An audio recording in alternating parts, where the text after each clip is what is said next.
thank you for joining us for her KRON4 celebration of Hispanic heritage in the Bay Area. I'm Terisa Estacio. And I'm Jack Molmud. Different Hispanic traditions of music, dance, and food are just as diverse as the people who celebrate them. But one thing that unites us all is a love of sports, especially when it's in Espanol. And this year, the Spanish-speaking broadcasters for the San Francisco Giants did something that they haven't done since the 1990s. KRON4's Dan Thorne kicks off our coverage with the voices of the Gigantes at Oracle Park. ¿Qué tal, amigos? Muy buenas tardes. Tengan todos ustedes un saludo desde Oracle Park. There's something special about hearing a baseball game in Spanish. Lanza. Batazo. Profundo al izquierdo. La pelota. They say that in Spanish the game sounds a little bit more exciting. For the Giants, 2025 has been full of electric moments that in years past, Spanish-speaking listeners may have missed. This year, every single game is available in Espanol. Finally, the Giants have decided that this is very important for the community. Erwin Higueros has spent the better part of 3 decades bringing the action to life for Gigantes fans. Y los Gigantes envían al joven. I always tell people, I get paid to watch a baseball game and then talk about it with my friends. It's as good as playing baseball. The only thing, the money is different. The salary is different. His longtime partner, Giants legend Tito Fuentes. Known for his style and flair on the diamond, and now on the mic. Allá en Japón, batazo profundo, jardín izquierdo. La bola va, la bola va, ay, ay, ay. Since 1980, I've been doing this. But I'm enjoying it. I'm still in the game. I still know the players. Game hasn't changed. I'm going to put you on the hot seat here. What's it like working with Tito? You know, Tito loves to talk. You know, no, working with Tito is great. You know, I have never worked with a former baseball player. You have no idea how much I have learned through his eyes on the baseball, but working with him is just amazing. Too bad I cannot fly with the thing anymore. Let the young people take over now. Rounding out the lineup is Carlos Oriana, talented producer and pinch hitter in the booth. Lanza y conecta elevado alto, largo hacia el jardín izquierdo y la pelota. Whatever they need me to do, I'm there and willing to do it. That's all you. When I started working with them, we were doing 50 games, and little by little we were progressing, doing more, 100, 127, and they, you know, up until now, 2025, we're doing 162.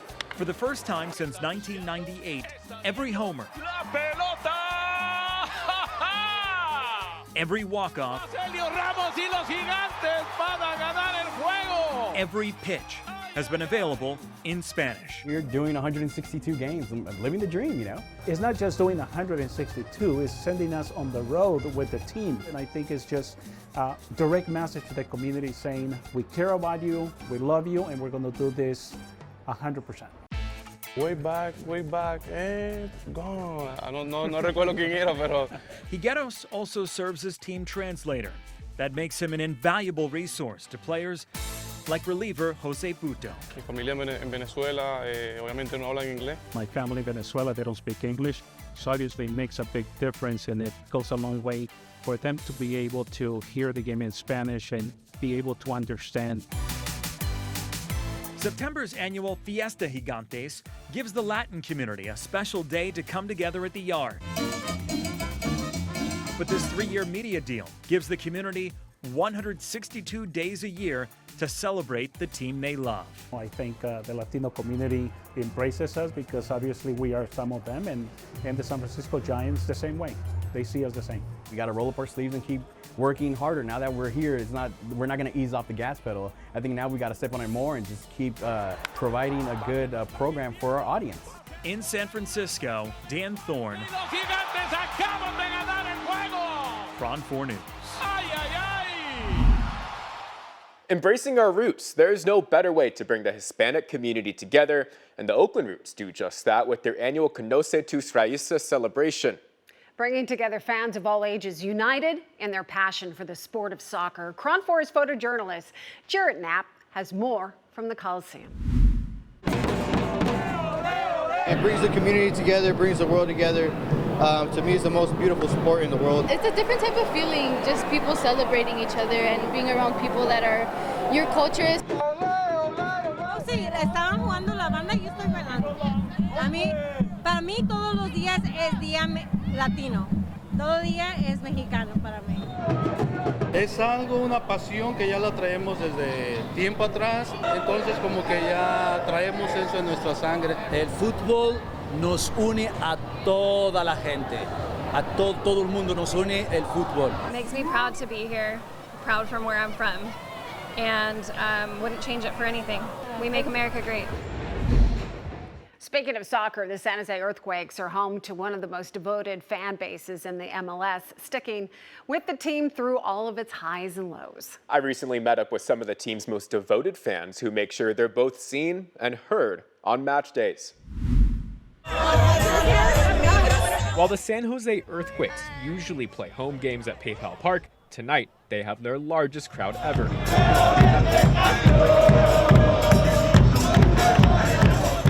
And seated front row behind the goalie every game is a group of fans you won't see anywhere else.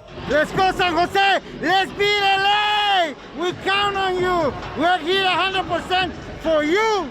With their drums, luchador masks, and banners. We're here for every game, win or lose, no matter who we're playing. We're here to be loud and be the 12th man, the person on the has the back of the team. The Seismic Union never misses a game, home or away. So supporter group is kind of is almost like a super fan. We're a group of super fans. Crystal Quadra Cutler is the president of Seismic Union. Superfans coming together for the last 5 years. The group is made up of several smaller fan groups. Fault Line, which was founded in 2013. We have the Casbah, which are the OGs from '96. It's cultural. I mean, part of the thing with our music that we do on our side is try and bring the culture from where people's country of origin or their background. The music here is key. Carlos Elwar is with Epicentro 74, a Latino group of Earthquakes fans. We're like a heartbeat for the stands. You know what I mean? Once you're around us, once you start hearing the chants and you start feeling it, you're gonna join. No matter where the Quakes play, Seismic Union gives them a home advantage. If the Quakes are playing, we're there. We're gonna same as we are here. It's going to be another day. Bringing together fans from all over Latin America. South America, Central America, Mexico. And we're here to keep the fans in it and to keep them engaged and keep them going. If we go down, we need to go louder. The Seismic Union has helped fans get through some of the Earthquakes franchise low points. Have supported the last place team and still traveled to go support them. Especially last year when the Quakes had the worst record in the MLS. But the devoted fans made every hard-earned goal that much sweeter. One of our players scored a last-minute winner, and they jumped in our section, and so we know that they appreciate us being there.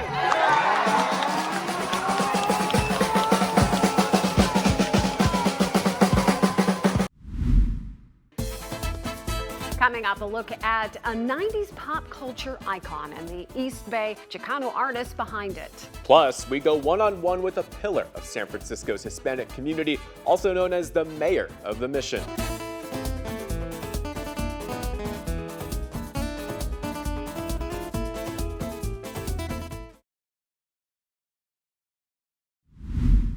They call him the mayor of the Mission, and it's a title earned through decades of service and commitment to his community in San Francisco. KRON4's Sarah Stenson introduces us to Roberto Hernandez.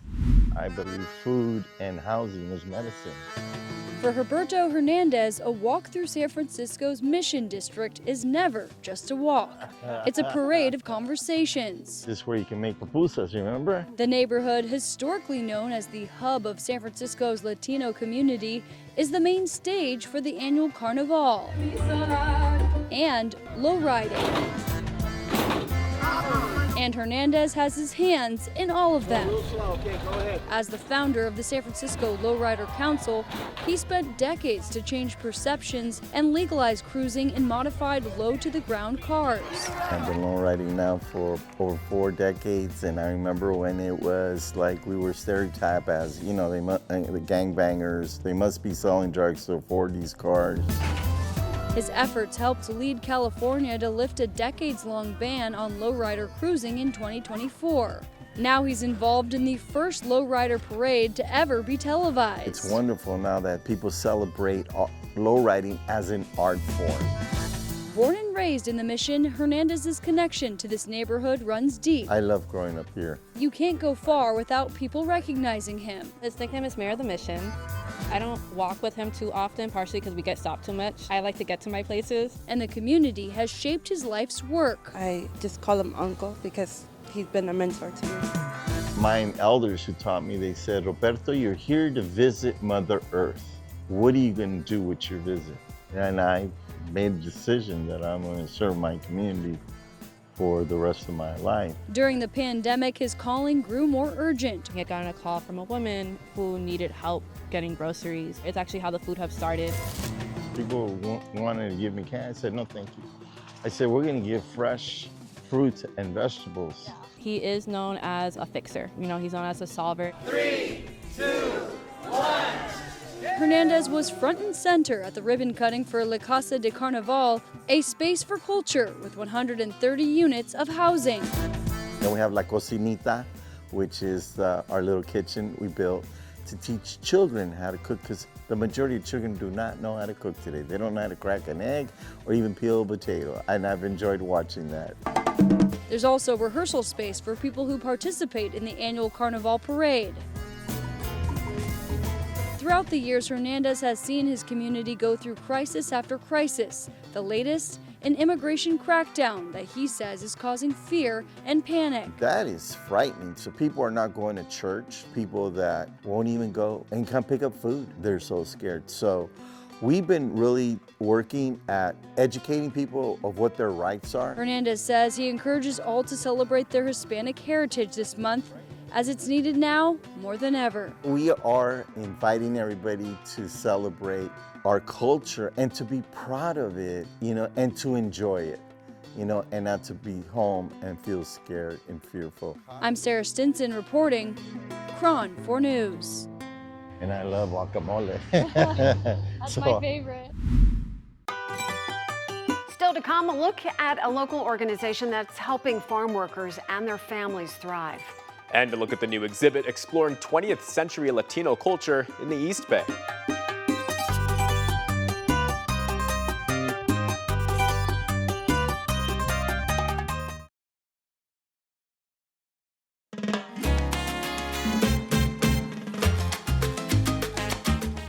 Welcome back to KRON4's celebration of Hispanic Heritage Month. And while there is much to celebrate, there has also been cause for concern among the community. I spoke with Alas, a nonprofit in Half Moon Bay that focuses on helping farm workers and their families, providing free mental health access during these often stressful times.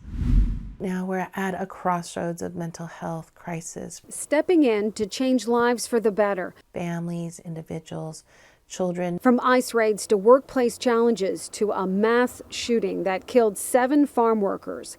Alas, a farm workers advocacy group based in Half Moon Bay, offers free mental health counseling services for immigrants. Especially during this time where we're seeing the immigrant community really under attack, and how that's impacted their wellness and their mental health and their well-being. Such a pretty office. Where did the idea from all of the colors come from? Well, we wanted it to feel like it wasn't a traditional counseling office, that it was a place where they could feel happy at the same time, feel free to share and connect to home. Yeah. Dr. Belinda Hernandez Arriaga started the mental health program at the community-based organization in 2016. She says that the current atmosphere of high-profile immigration roundups has been terrifying for the younger generation. Children are going to bed at night wondering what could happen.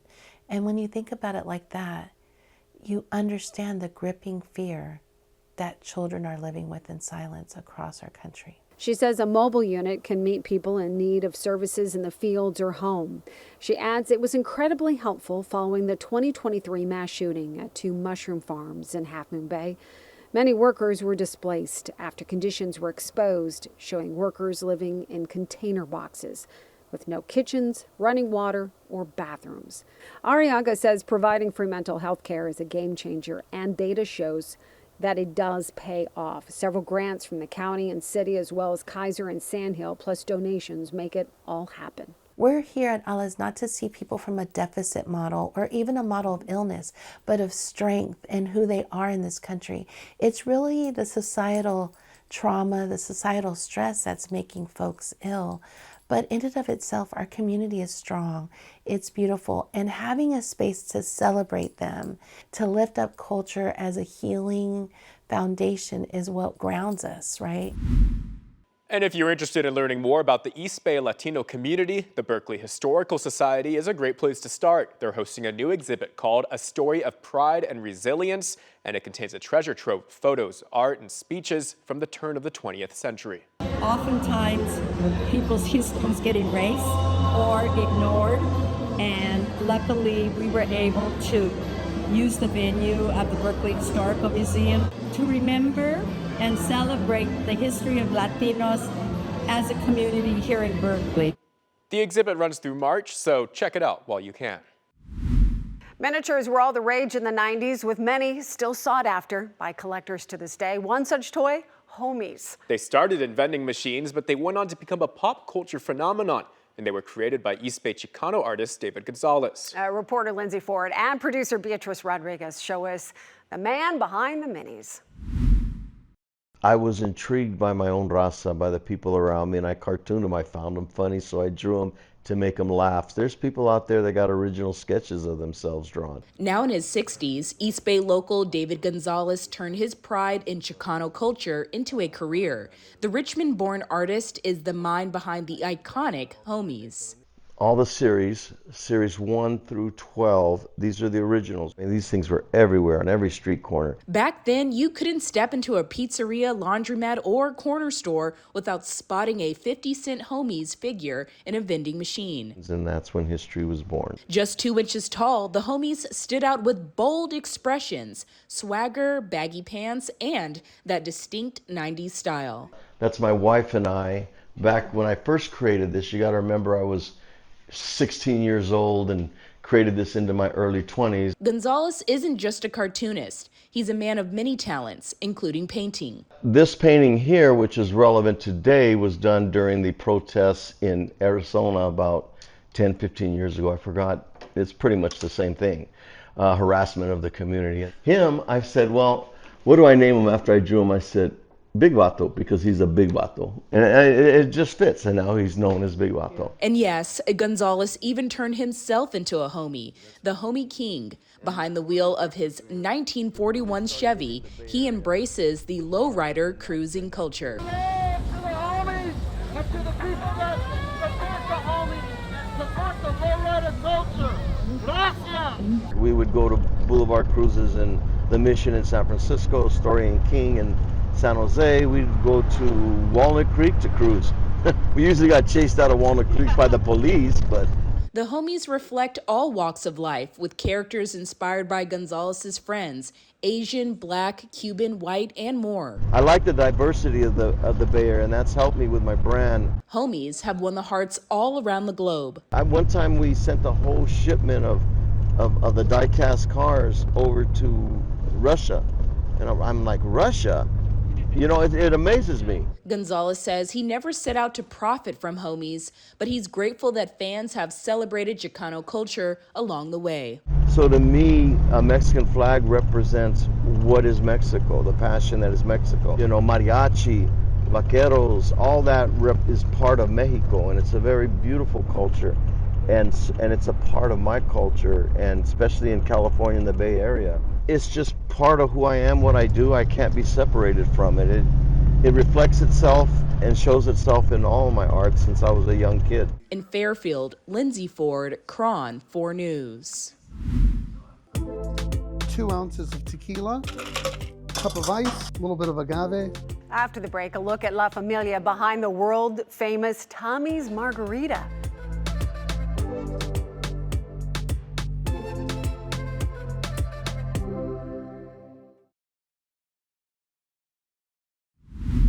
The Mission District is widely known for its rich, dynamic culture and cuisine. But it is the Richmond District that is getting some big attention for a certain world-famous margarita. Our Vicky Liviakis introduces us to the family behind Tommy's Mexican restaurant. Welcome to Tommy's. Welcome to the birthplace of the famous Tommy's Margarita. My dad opened this in 1965. This humble Mexican restaurant in San Francisco's Richmond district is celebrating 60 years of pouring the world's most coveted tequila, only 100% agave. This is actually the most awarded tequila distillery in the world. It's La Alteña. No, this is not your basic red Solo cup margarita. They even have an official ambassador. Cheers. My name is Julio Bermejo. I'm the ambassador of tequila to the United States. It's appointed by the CNAT and the beverage manager here at our family's restaurant, Tommy's Mexican Restaurant. Julio Bermejo travels the world to share his love of tequila. It's very mood-driven. The signature Tommy's Margarita is a favorite of bartenders from Paris to Dubai. The secret, only the finest and lots of fresh lime. It's squeezed on the spot, and there is no substitute in the world for fresh juice. Tommy's is a family affair started by their dad alongside their mom. That's right, that's a good thing. The Bermejos welcome visitors from the Bay Area and beyond. I've been coming here for 20 years. I live in Seattle. I'm here for one night tonight, and I told them to come here. And then I'm drinking because I celebrated my birthday here with your dad once. Oh my God, you knew my dad? I did, and your mom. They come for the cocktails, of course, but also the Yucatan dishes and the warm hospitality. It's very nice, very. And for those who share the passion of a perfect cocktail, Julio Bermejo is dedicated to pouring and teaching about his beloved spirit. They've been around since 1937. All right, we'll see about that. Let's try her out. Salute. Happiness. In San Francisco, Vicki Liviakis, KRON4 News. Well, that's all for this year's Hispanic Heritage Month special. Gracias por acompañarnos. Thank you for being with us. It's been our honor to highlight the voices of the Bay Area's Hispanic communities all month long. And all of our stories are available anytime on KRON4.com. Buenas noches. Have a good night.